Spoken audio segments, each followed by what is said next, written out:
আজকে হলো স্বাধীনতা দিবস। সত্যি কি আজকে স্বাধীনতা দিবস? সত্যি কি আমরা স্বাধীন হতে পেরেছি?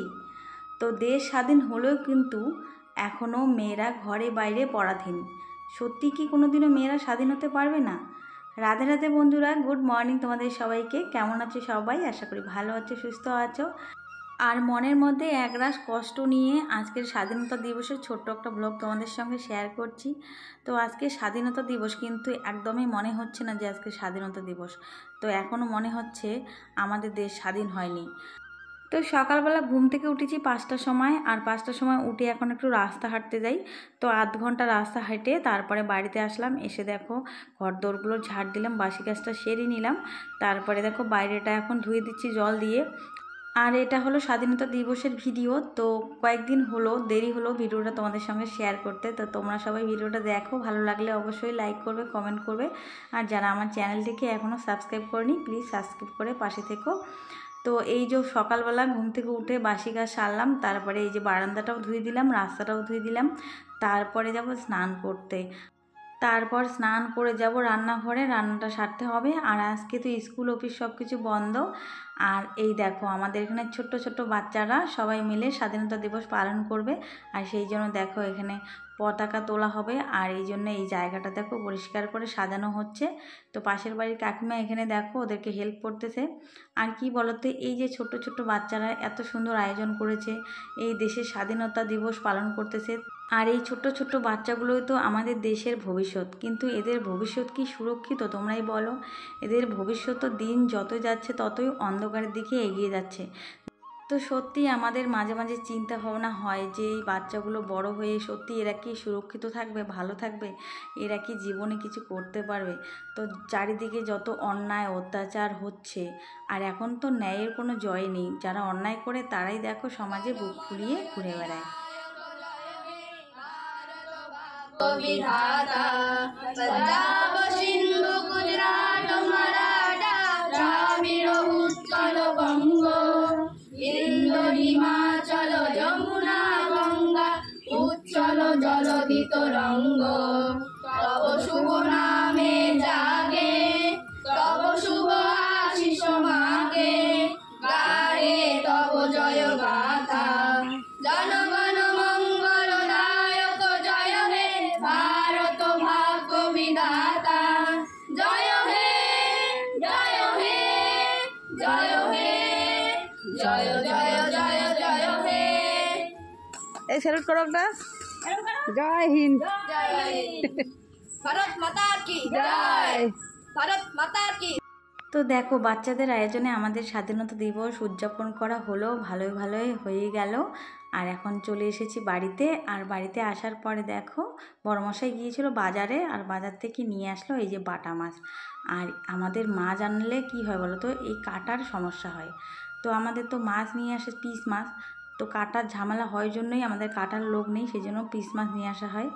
তো মা আছে, মা আবার বড় মাছ খায় না, মানে চালানি মাছ খায় না। তো ছোটো মাছে নিয়ে আসলাম, মা আজকে বাড়িতে যাবে, মা আর থাকবে না। তো ছোটো মাছে নিয়ে আসলাম যেহেতু আজকে সময় আছে, কারণ সবার ছুটি, বাড়িতেই আছি। তো এদিকে দেখো মসুর ডাল বসিয়ে দিয়েছি। তো মসুর ডাল রান্না করব। আর আজকে রান্নাটা কিন্তু আমি করতেছি। তো মা তো এই কয়েকদিন ধরে রান্না করতেছে, প্রচুর খাটনি গেল, মানে মাই সব করতেছে। আর কি বলতো, ডাক্তারের ওখানে গতকাল গিয়েছিলাম। তো যেটা চিন্তায় ছিলাম আর কি, সেটা সমাধান হয়েছে, আর কোনো ভয় নেই। তো ছেলের চোখটা ঠিক হয়ে গেছে। তো এদিকে দেখো ডাল করব, আর এই যে পটল ভাজা বসিয়ে দিয়েছি। আর এই যে বাটা মাছটা একটু সর্ষে বাটা দিয়ে মাখা মাখা করব। আর কি বলতো, এই কয়েকদিন ধরে মানে বাইকের মধ্যে ঘুরতে ঘুরতে আমার কোমরে প্রচণ্ড ব্যথা হয়ে গেছে। তো বাইকের মধ্যে না আমি এখন আর বেশিক্ষণ বসে থাকতে পারি না। বেশি দূর মানে গেলে আমার একটু কোমরের সমস্যা হয়। আর কি বলতো, আধ ঘন্টার রাস্তা 15-20 মিনিটের রাস্তা হলে কোনো অসুবিধা হয় না। যখনই 1.5 ঘন্টা 2 ঘন্টার জার্নি হয় বাইকের মধ্যে, তখনই আমার মানে শরীরের মধ্যে প্রবলেম শুরু হয়, মানে কোমরের ব্যথা শুরু হয়, বাইকে বসে থাকতে পারি না। তো এই কয়েকদিন ধরে টানা মনে করো 1.5 ঘন্টা বাইকে যাতায়াত, যেতে 1.5 ঘন্টা 2 ঘন্টা, আসতে আবার 1.5-2 ঘন্টা। তো টানা বাইকের মধ্যে বসে থাকতে থাকতে সত্যি মানে কোমরের ব্যথাটা বেড়ে গেছে আর কি। তো দেখো আমার কিন্তু রান্না হয়ে গেছে, আর এখন এই যে বাটা মাছটা করলাম একটু সর্ষে বাটা দিয়ে মাখা মাখা, আর ডাল করেছি যেহেতু সেই জন্য বাটা মাছটা ঝোল করলাম না। আর এখন রান্না করছি আর একটা সবজি, তো এটা হলো আমার ফেভারিট, মানে আমার খুব পছন্দ, কচুরলতি। তো মা এসে আবার কি করেছে, কচুরলতিও তুলেছে, মানে আমাদের বাড়ির পাশে যে কচুর গাছগুলো হয়েছে না, সেই কচুর গাছগুলো থেকে কচুরলতি তুলেছে। আর এই কচুরলতিগুলোর কিন্তু খুব টেস্ট। তো সরু সরু, মোটা না, কিন্তু কাটতেও অনেকটা সময় লাগে, খাটনিও হয়েছে, কিন্তু খেতে কিন্তু দারুণ। তো কচুরলতিটাও আমি একটু সর্ষে বাটা দিয়ে মাখা মাখা করলাম, আর করলাম ডাল, পটল ভাজা, আর এই যে সর্ষে বাটা দিয়ে বাটা মাছ। তো এই হলো আজকে রান্না। তো আর এদিকে আমি রান্না করতেছি, আর মা মনে হয় ঘুমিয়ে পড়েছে, আর সকাল সকাল খুব সকালে ওঠা হয়েছে না, তো মা তো আরও সকালবেলা ওঠে।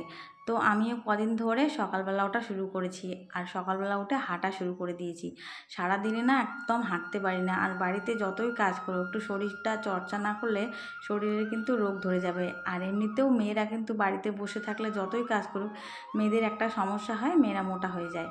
তো দেখো রান্না আমার শেষ, আর এখন এই যে গ্যাসটা পরিষ্কার করব। তো এই যে এখন রান্নাঘরটা পরিষ্কার করব, আর পরিষ্কার করে এই যে গ্যাসটা মুছতেছি। তো গ্যাসটা মোছা হয়ে গেলে রান্নাঘরটা ঝাড় দিতে হবে। তো রান্না করার পর না আমার রান্নাঘরে অনেক কাজ থাকে, আর এমনিতেও আমি রান্না করতে করতে এদিকে রান্নাঘরের কাজ অনেকটা সেরে ফেলি। তো রান্না করতে করতে ধরো এদিকে বাসন থাকে, যে বাসনগুলো মাজতে থাকি। আর যেহেতু রান্নাঘরের মধ্যে আমাদের বেসিনেই সব কাজ হয়, সেই জন্য কোনো অসুবিধা হয় না। তো এদিকে আমি রান্নাও করি, আর এদিকে বেসিনের মধ্যে যা বাসনপত্র থাকে সেগুলো মেজে ধুয়ে রাখি, তারপরে টুকটাক আরও যা কাজ থাকে ঘরের মধ্যে সেগুলো করি। তো রান্না করতে করতে কিন্তু আমার অনেকটা কাজ হয়ে যায়। তো রান্না করা শেষ, তারপরে রান্নাঘরটা পরিষ্কার করে একদম বের হই। তো দেখো ভাত রেডি করেছি, এখন ভাত খাওয়া দাওয়া করবো সবাই মিলে। তো বন্ধুরা আজকে হলো স্বাধীনতা দিবস, কিন্তু সত্যি এখন না মনে হয় কি, যে আমরা আগের মতোই পরাধীন আছি। তো এখন আর মনে হয় না যে আমাদের দেশ স্বাধীন হয়েছে। তো আমাদের দেশ যদি স্বাধীন হতো তাহলে কি আর দেশের মধ্যে এত অরাজকতা, এত অত্যাচার, এত কিছু ঘটনা ঘটতো বলো? এই যে চারিদিকে যা যা ঘটছে, বিশেষ করে মেয়েরা তো পরাধীন, মেয়েরা আগেও যেরকম পরাধীন ছিল এখনও মেয়েরা পরাধীন। মেয়েরা কিন্তু ঘরে বাইরে সব জায়গায় পরাধীন। দেখো ঘরের মধ্যেও কিন্তু মেয়েরা অত্যাচারিত হয়, আবার বাইরেও মেয়েরা অত্যাচারিত হয়। তো মেয়েরা কিন্তু ঘরের মধ্যেও অত্যাচারিত হয়। তো ঘরের মধ্যে থেকে মেয়েরা যদি কোনো অন্যায়ের প্রতিবাদ করে, সেই মেয়েটার উপরেও কিন্তু অনেক অত্যাচার হয়, সেই মেয়েটাকেও কিন্তু অত্যাচার করে মেরে ফেলা হয়।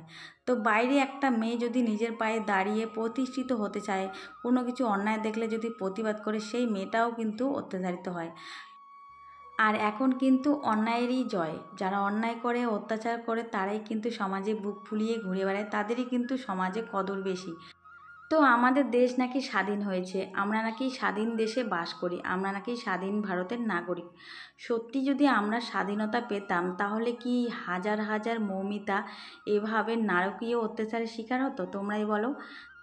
তো চারিদিকে এত আন্দোলন চলছে, সবাই বলছে বিচার চাই, অপরাধীদের শাস্তি চাই। তো অপরাধীরা কবে শাস্তি পাবে সেটা তো কেউ জানে না। তো হয়তো অপরাধীরা শাস্তি পেতে পেতে কয়েকটা বছর চলে যাবে, কিন্তু একটা মায়ের কোল যে খালি হয়েছে, একটা মা যে কষ্ট করে একটা সন্তানকে মানুষ করেছে, মায়ের কোলটা যে খালি হয়েছে, সেই মায়ের কোলটাকে কেউ ভরে দিতে পারবে? সেই মায়ের জায়গাটা, সেই ফাঁকা জায়গাটা, সেটা কি কেউ পূরণ করতে পারবে? যে মেয়েটা আজকে চলে গেছে, সেই জায়গাটা কি কোনোদিনও পূরণ করতে পারবে? তো সেই জায়গাটা কিন্তু কোনোদিনও পূরণ হবে না, যতই ন্যায় বিচার করো, যতই শাস্তি হোক অপরাধীদের, কিন্তু সেই জায়গাটা কিন্তু খালি থাকবে, সেই মায়ের কোলটা কিন্তু কোনোদিনও আর ভরবে না। আর সেই জন্যই বলছি, মেয়েরা কিন্তু আজও পরাধীন, মেয়েরা কিন্তু ঘরেও পরাধীন, বাইরেও পরাধীন, মেয়েদের কিন্তু কোনোদিনও স্বাধীনতা নেই, আর স্বাধীনতা আসবে বলেও মনে হয় না। আর মেয়েরা যখনই স্বাধীনতা আনতে যাবে, তখনই কিন্তু মেয়েদের এইভাবে বলি হতে হবে। তো দেখো একটা ছেলে যদি সারা দিন রাত 24 ঘন্টা ফ্রিডাম নিয়ে বাঁচতে পারে, দিনে রাতে ঘুরে বেড়াতে পারে, তাহলে একটা মেয়ে কেন পারে না? এটাই হলো আমার প্রশ্ন, একটা মেয়ে কেন পারবে না? তো ছেলেদের উপরে তো এরকম কোনো অত্যাচার হয় না, তাহলে মেয়েদের উপরে কেন হয়, মেয়েরা কেন পারে না? তো এই দেখো আমাদের এখানেও কিন্তু সেই মৌমিতা দেবনাথকে নিয়ে আন্দোলন চলতেছে, সবাই রাস্তায় ভিড় করে মোমবাতি জ্বালিয়ে কিন্তু দলে দলে দেখো আন্দোলন করে চলছে। তো বন্ধুরা ভিডিওটা এখানেই শেষ করছি, সবাই ভালো থেকো, সুস্থ থাকো। আমিও চাই মৌমিতা দেবনাথের উপরে যতটা অন্যায় হয়েছে সবাই যেন শাস্তি পায়। তো সবাই ভালো থেকো, গুড নাইট, টাটা।